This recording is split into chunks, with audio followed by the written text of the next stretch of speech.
y'all see what I have to deal with. These two. You gotta sit still now.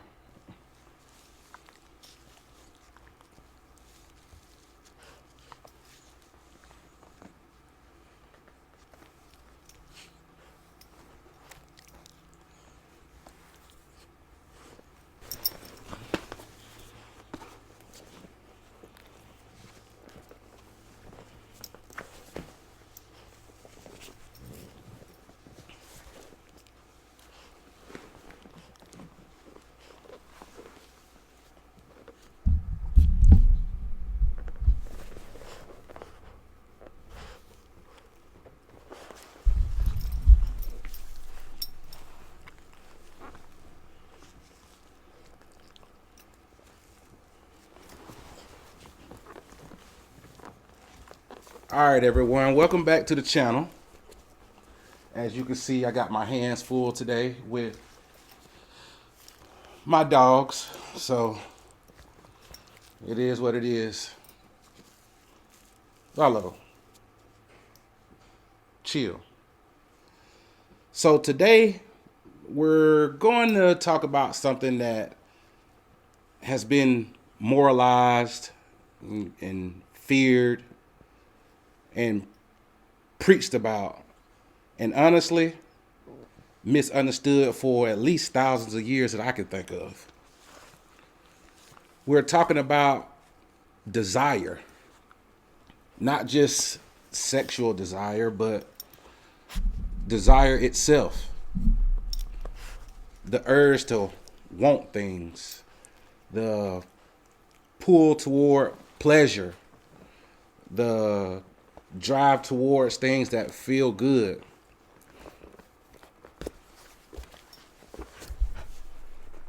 You gonna get out? There's one gone.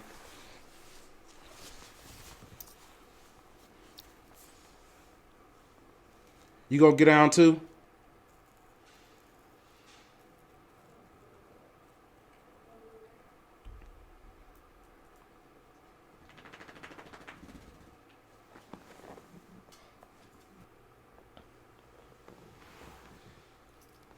All right, I'm back, y'all. Yikes. Dogs just crazy. I tried to put them on here or whatnot, but they ain't gonna act right. Y'all know how it go. They ain't gonna act right. But I am gonna I'm gonna get me a drink today so I can ease up a little bit. I feel like the last little few podcasts have they've been a little hostile. So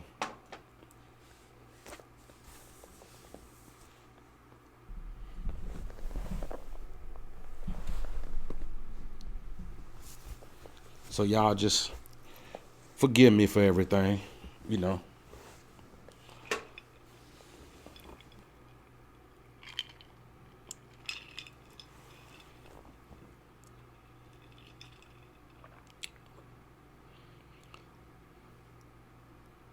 So yeah, I'm gonna start over now. So today we're gonna be talking about something that has been moralized, feared, and preached, honestly, misunderstood, if you ask me, for thousands of years. And like I said previously, we're gonna be talking about desire, not just a sexual desire, but desire itself, the urge, the want, the pull forward towards pleasure, the drive toward things that feel good, you know, kind of like this cup.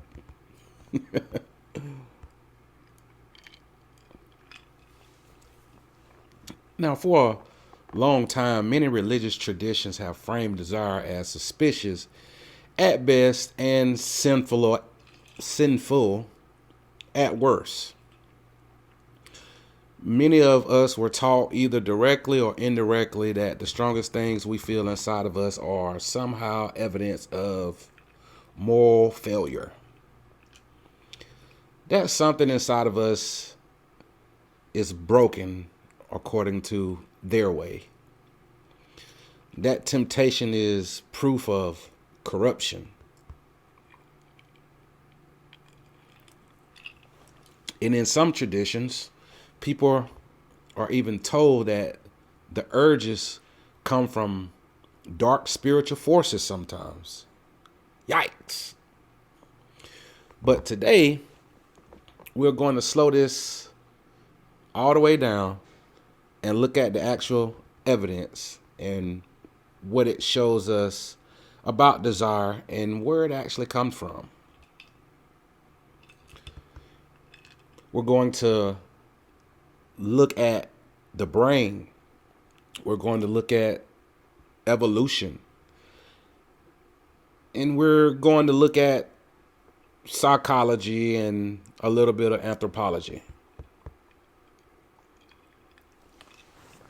And most importantly, we're going to separate what we can observe from what people have traditionally believed about desire.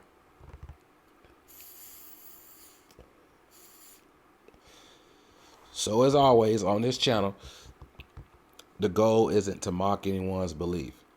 The goal is to follow the evidence where it actually leads and to be honest about what we know, what we don't know, and where people may be overreaching for things.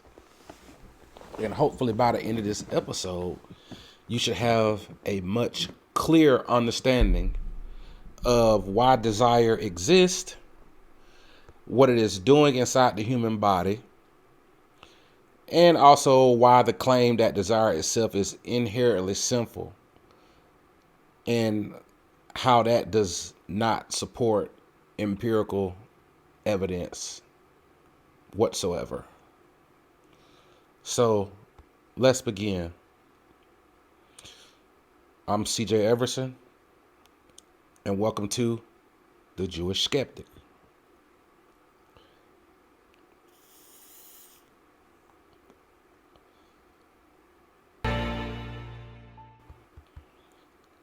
Now, when we strip away the theology and the cultural baggage, desire is not mysterious at all from a biological standpoint.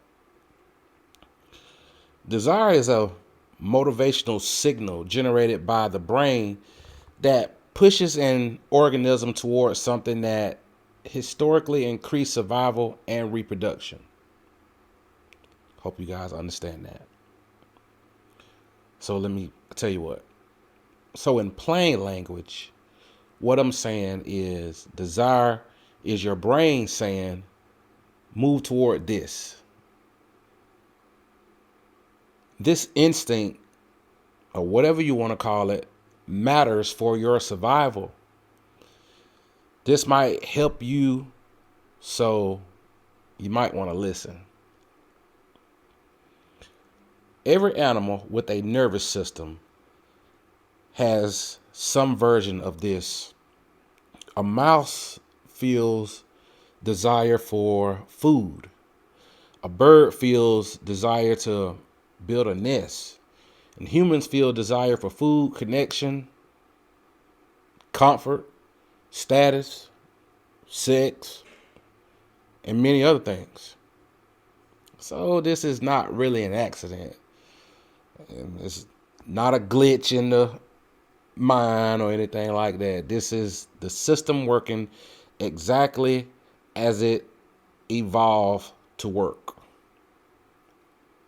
Now, inside the brain, desire is closely tied to reward circuitry, especially pathways involving dopamine.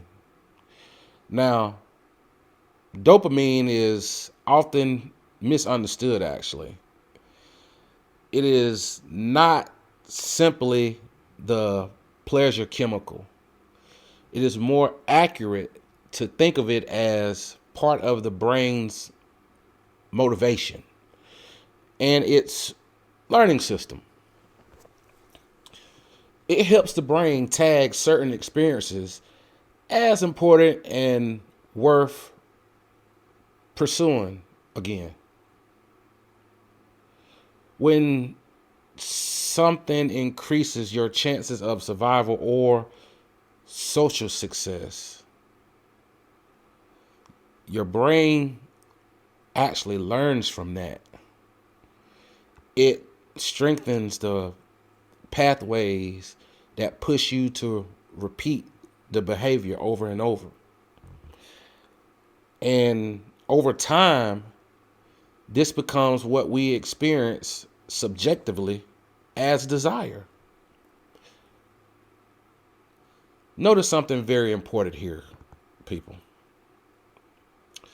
The system existed long before any religious concept of sin was ever even written down.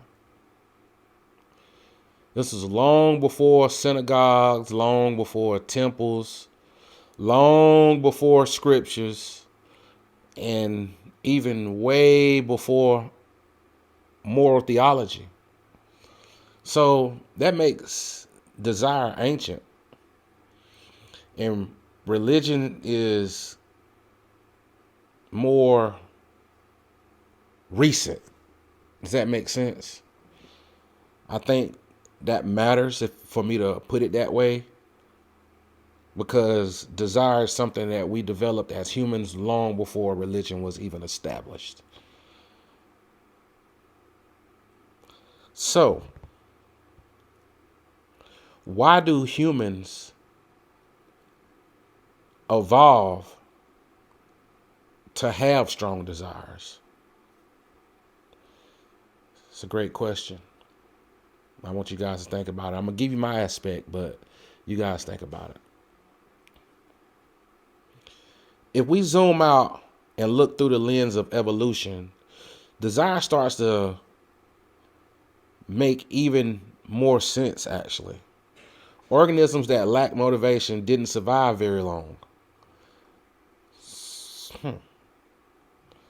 So imagine an early human ancestor who felt no strong pull toward food, nor no drive toward safety, or no interest in social bonding, and no sexual attraction.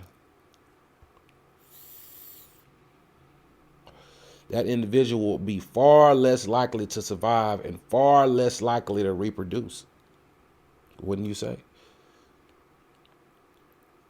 Now, over thousands of generations, natural selection strongly favored nervous systems that produce clear, compelling, motivational signals.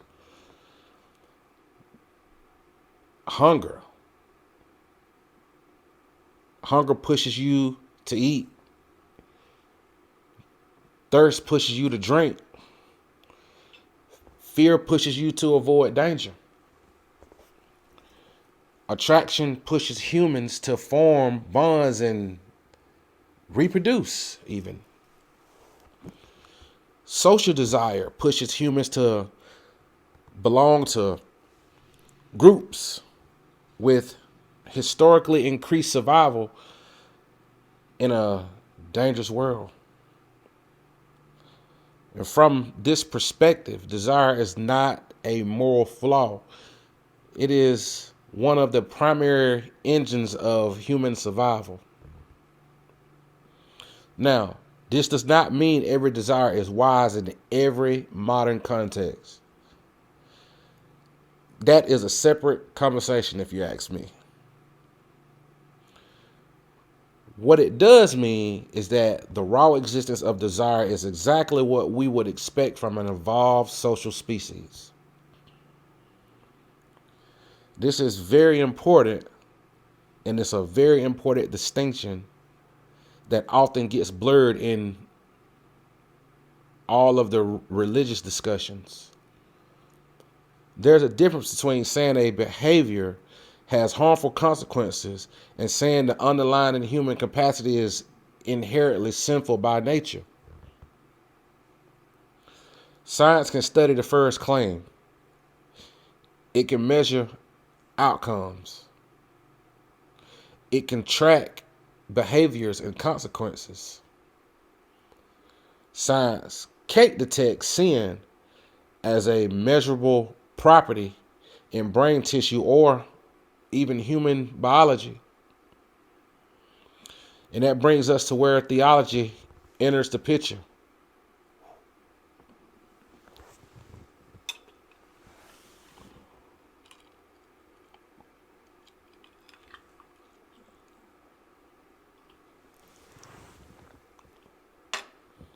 If you drink it, it's got to be 1738. Don't get that regular shit. Now, across many religious traditions, especially in certain strands of Christianity, desire became morally charged. Not all traditions treat it the same way. And I think this is important to acknowledge for accuracy. See, in some forms of Jewish thought, for example, the human inclination toward desire is seen as necessary for life. Without it, people would not build families. They wouldn't pursue goals or participate in society at all. In that framework, the impulse itself is not the enemy. The concern is about how it is directed. Now, however, in later Christian theology, especially influenced by ideas about fallen human nature, desire often became associated with corruption, temptation, and even moral danger. Over time, many believers internalize the message that strong desire was evidence of inner moral compromise. From a anthropological perspective, we can observe something quite interesting. As societies grew larger and more complex, religions often developed stronger systems for regulating behavior, especially around sex and status and resource competition. This does not automatically mean that the religious claims are false, but it does provide a naturalistic explanation for why desire became such a heavily policed category, in my opinion. Large societies require cooperation and stability. Unregulated competition for mates, sources, and status can destabilize groups.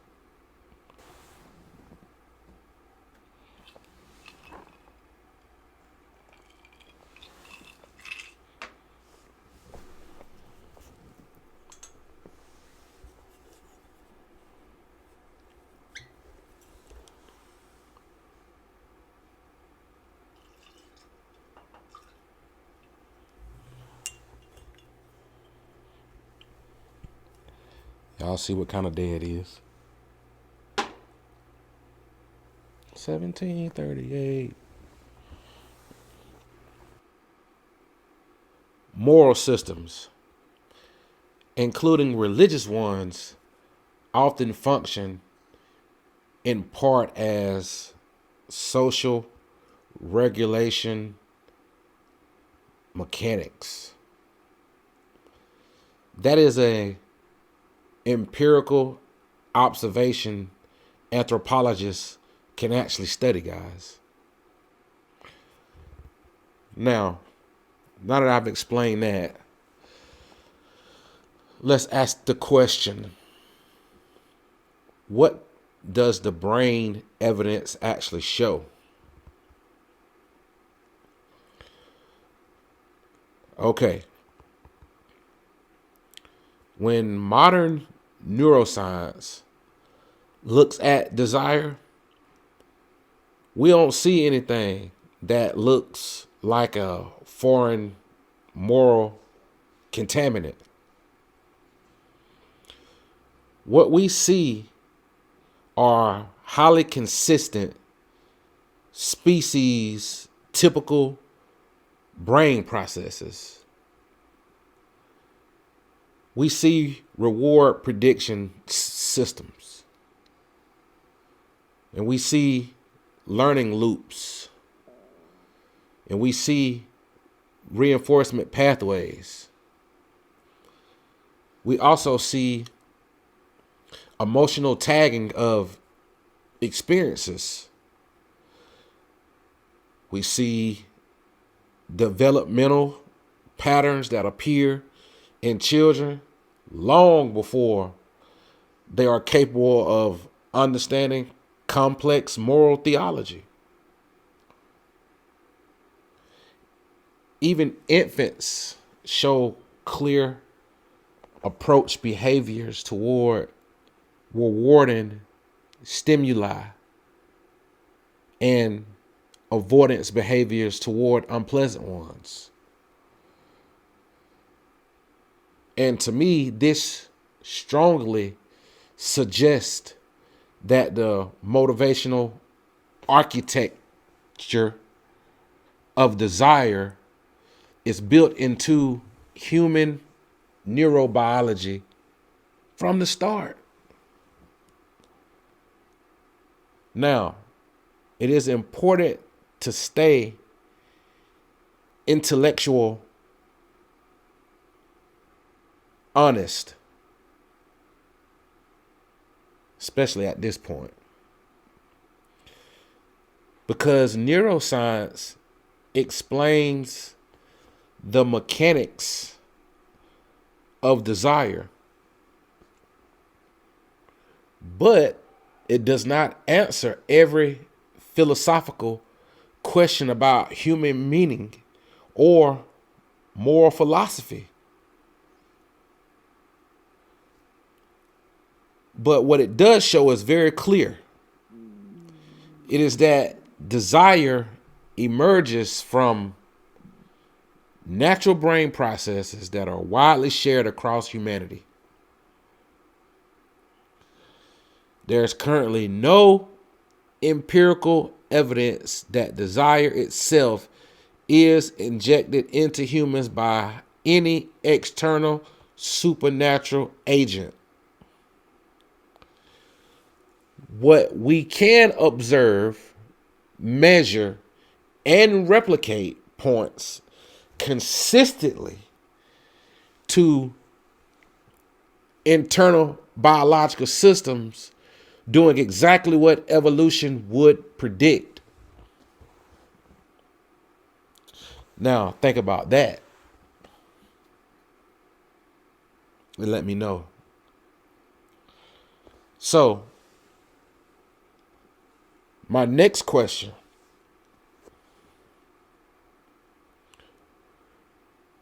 It's not even really a question. It's more of a statement, to be honest with you.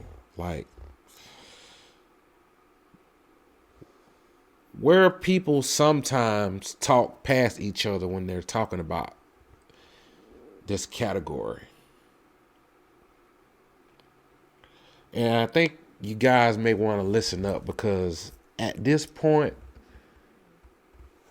in conversations that occur like this, and imported confusion often appears. Some critics will say, even if desire has biological roots, that doesn't mean all desires should be acted on. And to me, I'm going to just be real with y'all. I think that statement is very reasonable.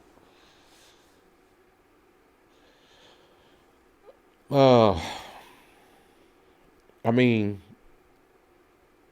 humans clearly benefit from impulse control, long-term planning, and social norms that reduce harm. But I would like to ask you guys to notice the shift that is now a conversation about behavior and consequences, not about the raw existence of desire itself being sinful. This distinction is crucial if we want the clear thinking. And I said that to say this, because you can acknowledge that humans sometimes need to regulate impulses without claiming that the underlying human capacity is evidence of moral corruption.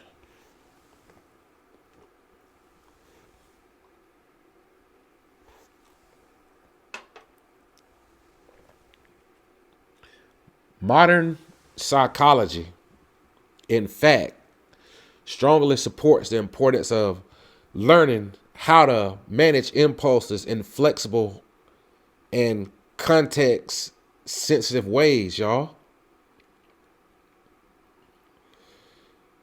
Healthy regulation is not the same thing as labeling the entire motivation system as morally defective, in my opinion. It's not the same thing.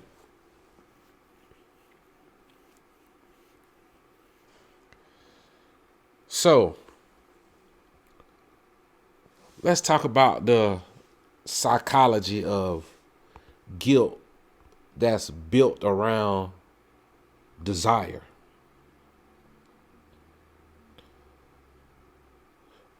One of the most powerful effects in moralizing desire is psychological.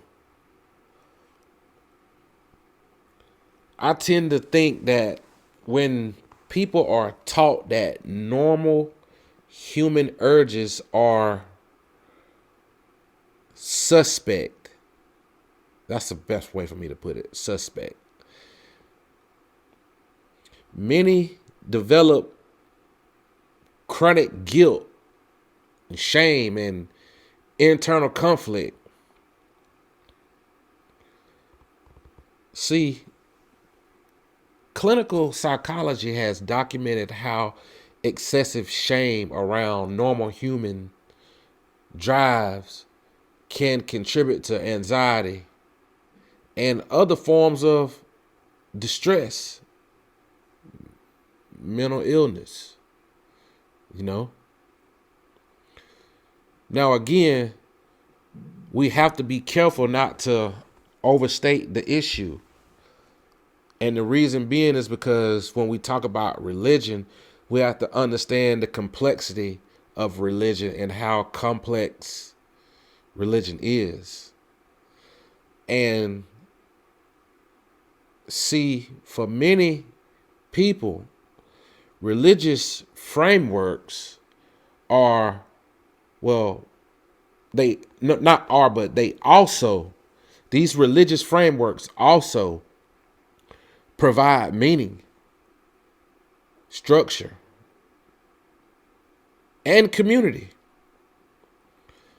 The data is mixed and context dependent when we talk about that. When we talk about how complex religion is. But what we can say with confidence is this, y'all.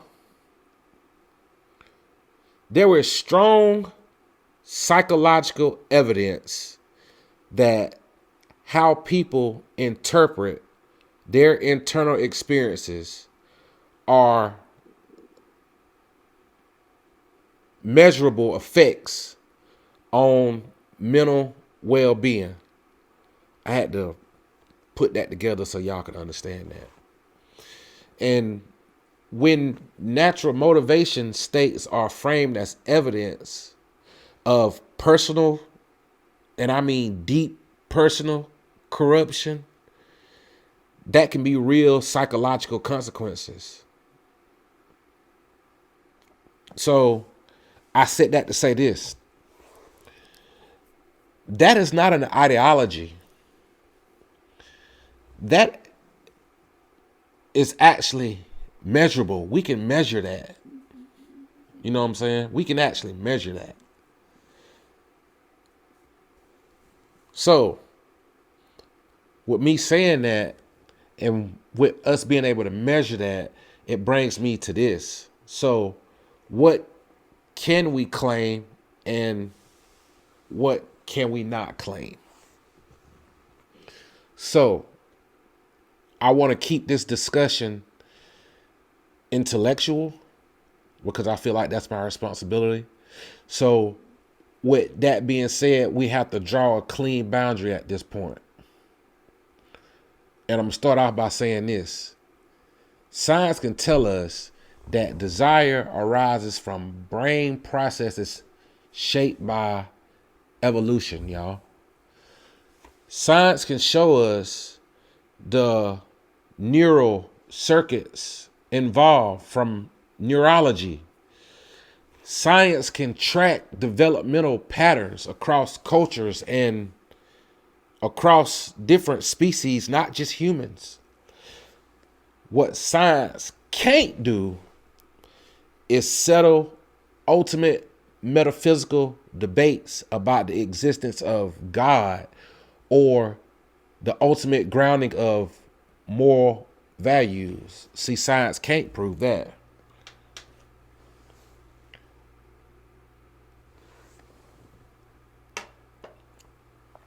But, however, I think that is a key point for today's episode. There's currently no empirical evidence that the mere presence of human desire is itself a supernatural moral contamination. What we observe fits extremely well with natural biology and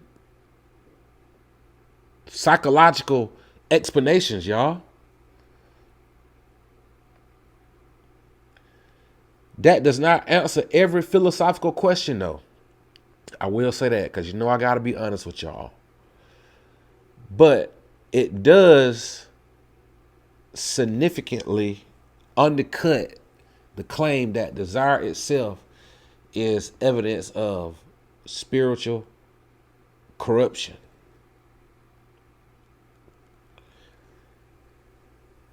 So with me saying that, I want to end it like this. I want to land this plane like I always do on these episodes. So let's go in for the landing.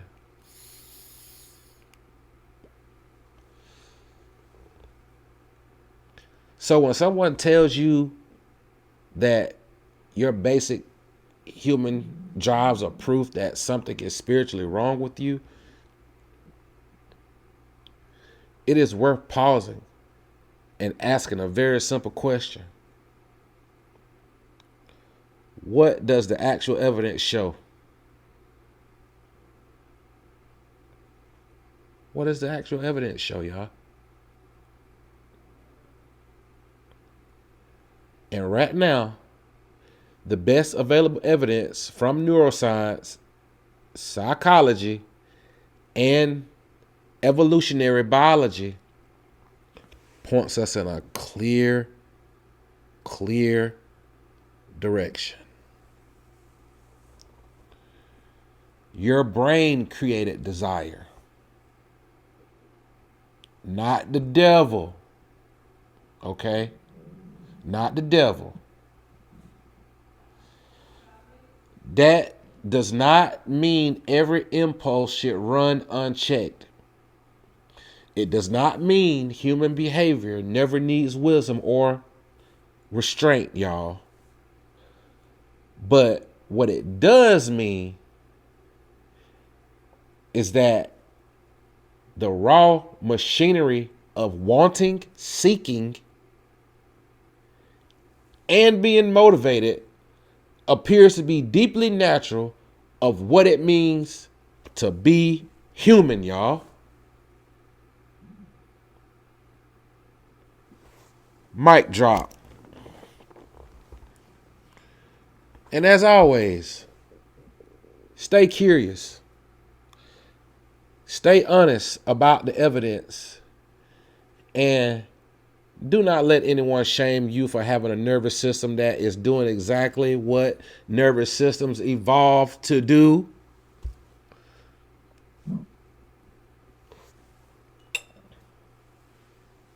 Go get you a drink after this. And if you found this helpful, make sure you like, subscribe, and share with someone who has been wrestling with unnecessary guilt around being human. Cheers. See you on the next episode. Peace and take care. Thanks for watching. I'm CJ Everson. And I am the Jewish skeptic. Take care.